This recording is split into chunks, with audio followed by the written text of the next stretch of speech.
நாமக்கல் மாவட்டம் செட்டியார்கடை பகுதியில் என்கவுண்டர் நடந்த இடத்தில் சிதறி கிடந்த ரூபாய் நோட்டுகள் அவை பறிமுதல் செய்யப்பட்டிருக்கின்றன.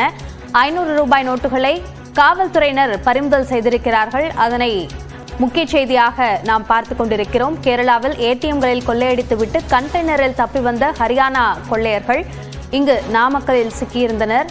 இந்நிலையில் துப்பாக்கிச் சூட்டில் ஒருவர் உயிரிழந்திருக்கிறார், ஒருவர் காயம். மேலும் 5 பேரை பிடித்து காவல்துறையினர் விசாரித்து வரக்கூடிய நிலையில் அங்கு 500 ரூபாய் நோட்டுகள் சிதறி கடந்திருக்கின்றன. அவற்றை பறிமுதல் செய்திருக்கின்றனர் காவல்துறை என்ற அந்த விவரங்களையும் நாம் பார்த்துக் கொண்டிருக்கிறோம்.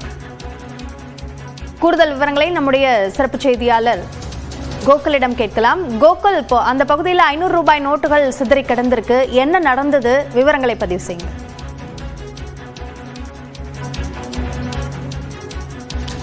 நாமக்கல் மாவட்டம் வெப்படை அருகே இன்று காலை கண்டெய்னர் லாரியில் வந்த கொள்ளையர்களை போலீசார் மடக்கிப்பிடித்து கைது செய்தார்கள். அப்பொழுது என்கவுண்டரும் செய்யப்பட்டது. குறிப்பாக அந்த கொள்ளையர்கள் அவர்கள் கொண்டு வந்த ஆயுதங்கள் மூலமாக காவலர்களை தாக்கியதில் ஒரு காவல் ஆய்வாளர் மற்றும் காவல் உதவி ஆய்வாளர் காயமடைந்திருக்கிறார்கள்.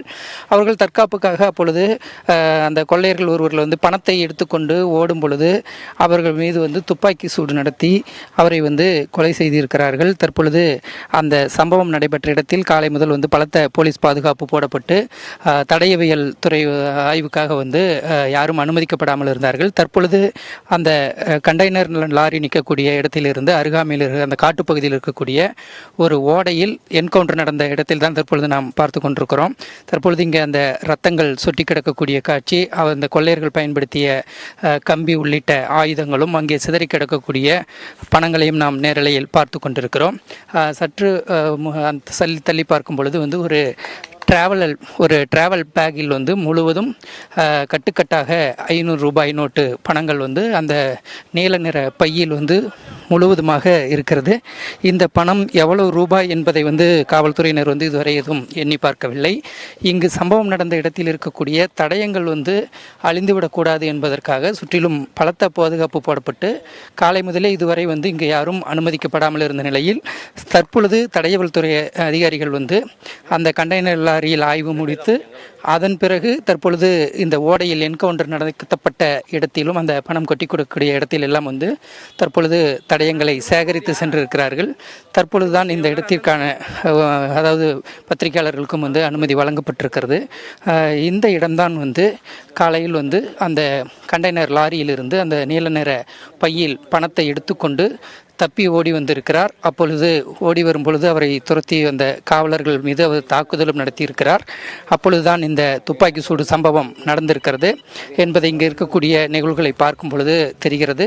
மிக குறிப்பாக இங்கு அந்த ரத்தம் சொட்டி கிடக்கக்கூடியதை நம்மால் காண முடிகிறது. அதே போல் அந்த கொள்ளையர்கள் பயன்படுத்திய இரும்பு கம்பிகள், காவல்துறையினரை தாக்கிய அந்த கம்பியும் இங்கே கீழே கிடக்கின்றது. அதே போல் அந்த பணம் ஒரு பெரிய டிராவல் பேக்கில் இருப்பதோடு மட்டுமல்லாமல் அந்த இடத்தை சுற்றிலும் பல இடங்களில் ஆங்காங்கு தாள்களாக 500 ரூபாய் தாள்கள் சிதறி கிடக்கக்கூடிய காட்சியும் பார்க்க முடிகிறது. அதன் மீது அந்த 500 ரூபாய் நோட்டுகள் பறக்காமல் இருக்கக்கூடிய வகையில் ஒவ்வொரு ரூபாய் நோட்டு மீதும் சிறிய கற்கள் வைத்து பாதுகாக்கப்பட்டிருக்கிறது.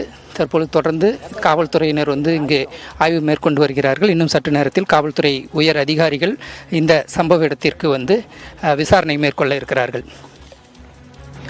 அங்கு என்கவுண்டர் நடந்த இடத்தில் பணம் சிதறி கிடந்திருக்கிறது. இது சார்ந்த கூடுதல் விவரங்களை களத்திலிருந்து வழங்கியமைக்கு நன்றி கோகுல்.